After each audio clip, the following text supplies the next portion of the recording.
Embora esses dois filmes tenham 50 anos de diferença, Hereditário e O Bebê de Rosemary têm mais em comum do que você pode imaginar.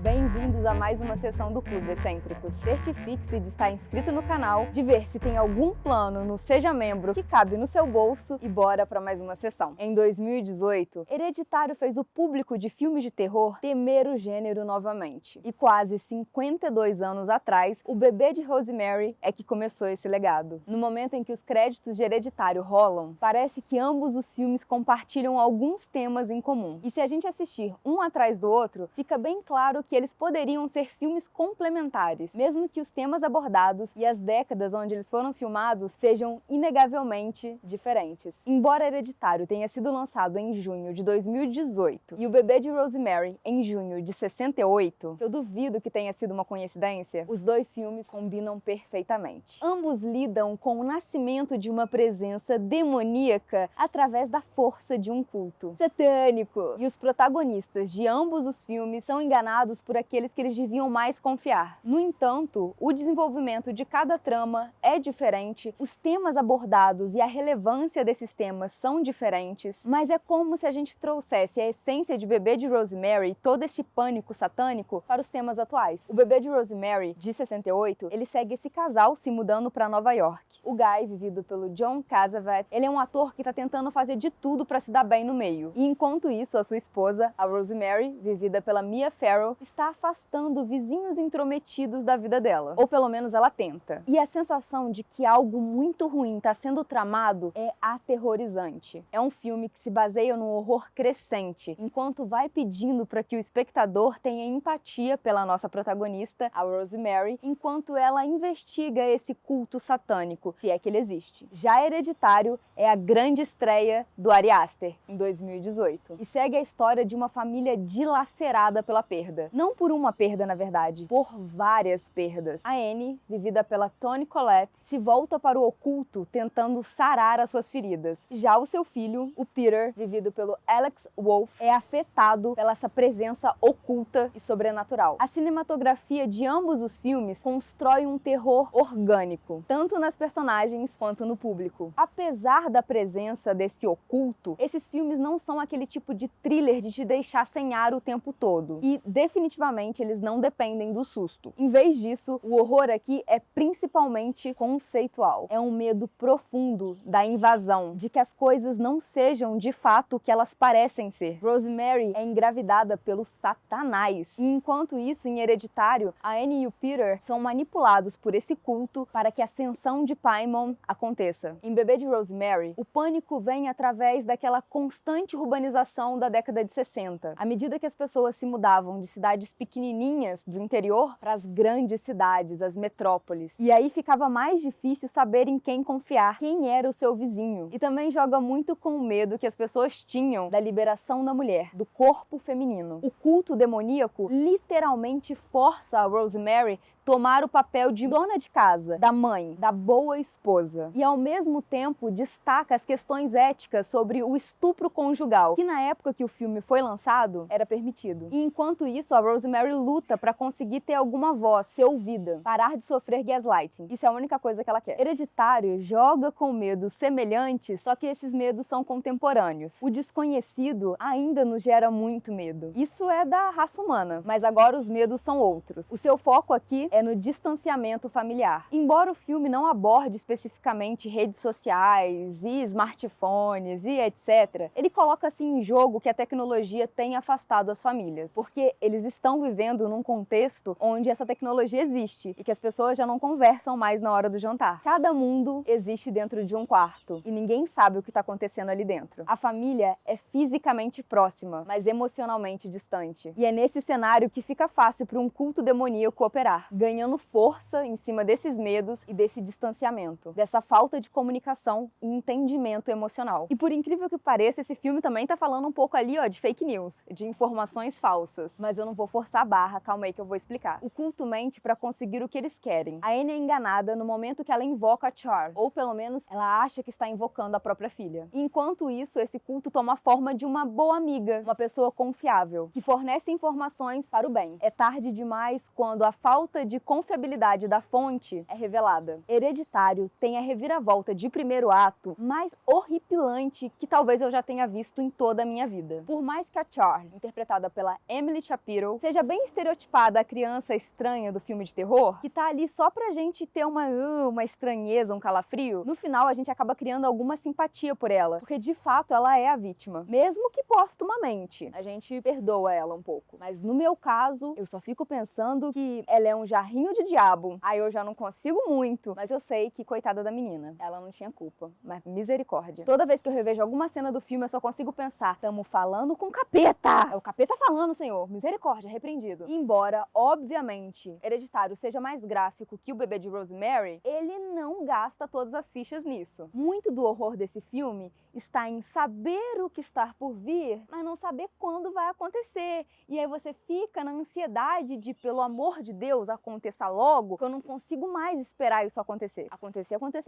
Quando de fato alguma coisa acontece, o público já está completamente perturbado. A gente já especulou tanto que quando a tela nos mostra o quebra-cabeça todo montadinho, não, a gente não se decepciona. A gente fica pensando, meu Deus, que mente perturbada desse diretor. A atuação e direção de Hereditário faz com que a gente simpatize pelos personagens, mesmo que eles sejam completamente destruídos. E às vezes bem antipáticos. Enquanto a Annie grita, descobrindo o corpo da filha decapitado, a câmera não tá com ela. Ela está lá, com o Peter, ouvindo a reação da mãe. Optando assim pelo elemento humano, em vez do elemento gráfico. E esse filme usa foreshadowing de uma maneira tão eficaz. As reviravoltas, elas não surgem do nada. Elas são migalhas colocadas de maneiras bem estratégicas durante o filme, que você começa a perceber que o Senhor desgraça tá vindo, e quando vem você se sente um pouco idiota e muito inteligente, porque você já tinha entendido o caminho, mas você nunca poderia imaginar o que de fato iria acontecer. E esse tipo de filme e estratégia são os melhores, porque conta com o espectador para construir a história, mas também não joga tudo no colo da plateia e fala, olha, se vira aí. Ele dá respostas, mas precisa da sua ajuda. Uma das coisas que os críticos de cinema e também os fãs de terror mais gostam sobre Hereditário é que ele volta aos anos 60 e 70, quando muitos dos filmes de terror que estavam sendo lançados estavam bem mais interessados em construir uma estética, uma tensão, do que jogar sangue na tela. E quando eu falo estética, muitas das vezes é até a estética do ato, de como ele é desenhado, de como aquele ambiente é apresentado, e muito menos sobre a parte gráfica de jogar sangue, de matanças, que tá tudo bem existir. Mas esses filmes focavam bastante na construção da psique. No primeiro ato do filme Hereditário, algo terrível, mas muito terrível,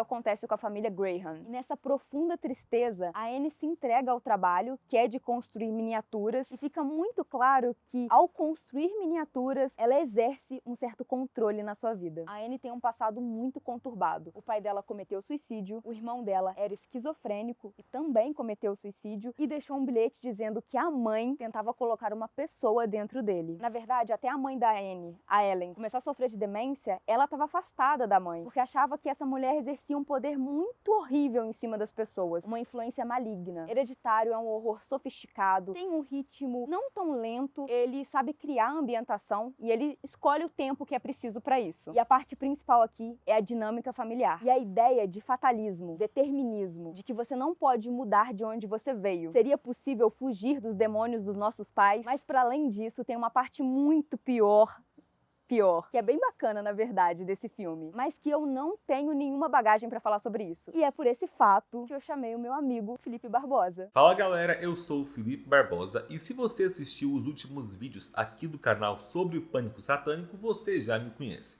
Eu tenho um canal no YouTube que, assim como o Clube dos Excêntricos, ama contar histórias sombrias, e se vocês tiverem interesse em conhecer, o link vai estar aqui na descrição. Bom, depois dessa análise brilhante que a Mia entregou pra vocês sobre o Bebê Bebê de Rosemary e Hereditário, mostrando como dois filmes de décadas distintas se comunicam através de um mesmo medo social, eu fiquei encarregado de trazer um pouquinho da parte mitológica para esse vídeo. No filme do Roman Polanski de 68, a Rosemary tem que lidar com o fato de que o seu filho é a semente de Satanás, sendo que o termo Satanás utilizado na história é uma forma de se referir à personificação do mal propagada pelo senso comum, que é guiado principalmente pelos costumes cristãos. Satanás, ou Satã, é um termo vindo das crenças abraâmicas do Mediterrâneo, geralmente aplicado à personificação do oposto a Deus nas religiões monoteístas. A maioria dos cristãos entende esse termo, então, como um nome que se dá à figura do diabo, como se fosse um demônio líder do inferno. Mas muitas vertentes das crenças e muitos estudiosos do tema acreditam que o termo Satanás, quando usado na Bíblia, por exemplo, ou em outros textos antigos, era na verdade uma espécie de alegoria, que a figura desse Satã quase onisciente não existiria de fato, e de que na verdade o que se tem em diversas culturas são diferentes entidades, divindades e espíritos que a igreja cristã, ao longo dos séculos, classificou como demônios, meio que como uma forma de colocar tudo aquilo que não seguisse o cristianismo em um mesmo balaio. O diretor Ari Aster sabe bem disso, e é por isso que no seu filme de 2018, Hereditário, que é um dos meus longas de horror prediletos, ele não insere na história uma seita que sirva à ideia geral de Satã, mas sim que sirva a um demônio específico que eles chamam de Rei Paimon. Na demonologia, Paimon é uma das 72 entidades citadas no famoso grimório chamado Chave Menor de Salomão, que é um livro de meados de 1600, cuja autoria é atribuída ao rei Salomão, embora haja indícios de que foi escrito por vários pesquisadores e magistas diferentes. Dentre as várias seções desse livro, a seção chamada Ars Goetia contém descrições dos 72 demônios que Salomão supostamente teria evocado e confinado num vaso de bronze selado com símbolos mágicos, dando instruções nesse livro de como evocar essas entidades para que elas lhes prestem serviços e lhe tragam força espiritual para um objetivo específico. Muitos pesquisadores dizem que praticamente todas essas entidades contidas no livro são demônios apenas para aqueles que as demonizam, porque na maioria dos casos eles eram seres ou divindades de outras culturas ou religiões antigas que foram reprimidas ou deixaram de existir com o domínio histórico do cristianismo em certas regiões. O Paimon, especificamente, é um djinn da mitologia árabe, vindo de textos do período pré-islâmico. Na cultura árabe, os djinns eram entidades sobrenaturais do mundo intermediário entre o angélico e o humano, capazes de reger o destino dos seres humanos. É comum que existam relatos de linhagens familiares que buscavam capturar um djinn para trazer prosperidade para sua linhagem. E bom, de certa forma, é isso que a matriarca da família do filme, a avó Ellen, buscava conseguir ao providenciar um corpo humano para que o Paimon nascesse na sua família. Ali em Hereditário, o diretor escolhe seguir a vertente onde Paimon é de fato um demônio que exige alguns sacrifícios brutais e desgraça a vida de muitos para que ele consiga vir para a Terra. A partir do momento em que ele estivesse incorporado fixamente num corpo humano no nosso mundo, Paimon seria alguém capaz de levar os seus seguidores a limites impensáveis no que tange ao alcance de riquezas e influência, já que os seus conhecimentos sobre os mistérios do mundo são extremamente grandiosos. Na demonologia, os textos sobre Paimon dizem que ele ensina àqueles que o seguem tudo sobre as artes, a ciência e coisas secretas do mundo. É muito interessante ver como várias referências ao mito do Paimon são espalhadas pelo filme, mostrando que a linhagem daquela família sempre esteve entrelaçada com a energia desse demônio. Por exemplo, nos livros da Goetia, é dito que Paimon é um grande apreciador das artes. Ele gosta de ser invocado com música, dança e traz energias produtivas para aqueles que utilizam a arte como atividade principal em sua vida. E vejam só as habilidades artísticas que são passadas hereditariamente naquela família. A avó Ellen era excelente na costura e fabricava tapetes artesanais para os amigos do seu culto. A filha Anne é justamente claramente uma artista de miniaturas, tendo habilidades manuais incríveis. E até mesmo a Charlie, que é o corpo receptáculo do demônio Paimon, demonstra uma afeição com a fabricação de esculturas, mesmo que sejam miniaturas bizarras que ela fabrica com a decapitação de animais. Essa ideia da decapitação também é algo forte relacionado não só com os mitos árabes nos quais o Paimon está inserido, mas também em várias crenças da cultura oriental. Em diversas mitologias, o ato da decapitação representava que o indivíduo estava entregando o seu ego, num desapego da alma que levava o corpo decapitado a um nível de sacrifício digno de uma divindade. É possível dizer que, no Oriente, a decapitação é algo semelhante à crucificação para os cristãos. O sofrimento pelos outros faz de você um deus, ou algo próximo de um deus. É por isso que o filme brutalmente nos entrega a cena onde a Charlie é decapitada, porque era a forma necessária para que o demônio fosse libertado daquele corpo feminino e pudesse possuir o corpo masculino do irmão mais velho, o Peter. Até mesmo essa questão do Paimon nascer num corpo de garota e buscar transferir a sua alma para um garoto se relaciona com os escritos da demonologia, já que historicamente o Paimon foi descrito por praticantes de magia que o evocavam e o viam frente a frente como um ser que tinha feições femininas, mas que não gostava de ser enxergado como mulher e sim como um ente masculino. Por fim, um recurso visual que também é muito usado no filme e é extraído da mitologia da Goetia é o sigilo de Paimon. O que é um sigilo? Tradicionalmente, era uma imagem usada para se referir a uma espécie de assinatura de uma entidade. No uso moderno das religiões magísticas, um sigilo pode ser apenas uma imagem usada como uma representação simbólica daquilo que o praticante quer fazer com seu ritual. Mas nas cerimônias medievais, eles eram especificamente esses desenhos e sinais que os magos podiam usar para convocar tanto anjos quanto demônios. Pessoal, peguei aqui a minha edição do Bestiário Goeta da editora Script, lançado aqui no Brasil, para mostrar para vocês o sigilo do Paimon, que é esse símbolo aqui, ó. Como vocês podem ver, então, é um conjunto de linhas curvas dentro de um círculo com 4 círculos em cima, que muitos intérpretes enxergam como a figura de 4 pessoas se curvando a ele, sendo que os círculos seriam as 4 cabeças. Um comentário interessante aqui é que o Ari Aster tem uma coisa em comum comigo. Eu gosto de estudar um pouco, sobre demonologia, mas eu nunca me arrisco a recitar os mantras que tem nesses livros aqui em voz alta, a falar certos termos que são parte de encantamentos, porque vai que,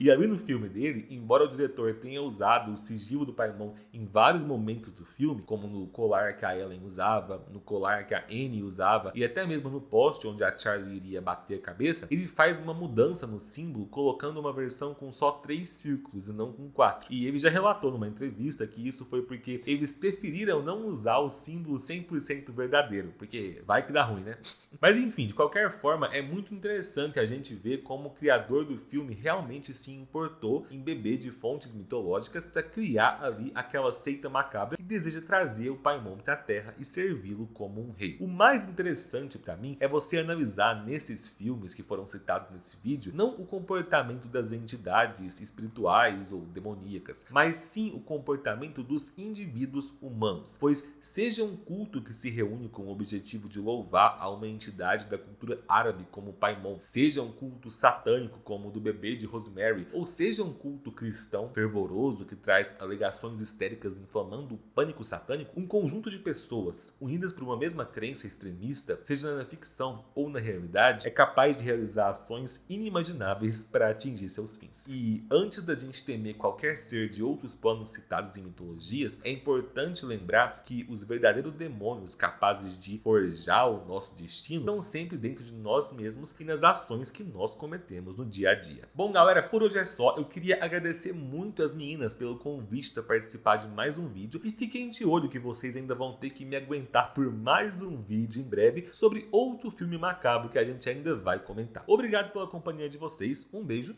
e tchau! Muito obrigada, Felipe. Espero que vocês todos estejam apavorados e por esse motivo mesmo, cheguem lá no canal do Felipe para dizer: Felipe, você desgraçou a minha cabeça. É isso, um beijo e tchau!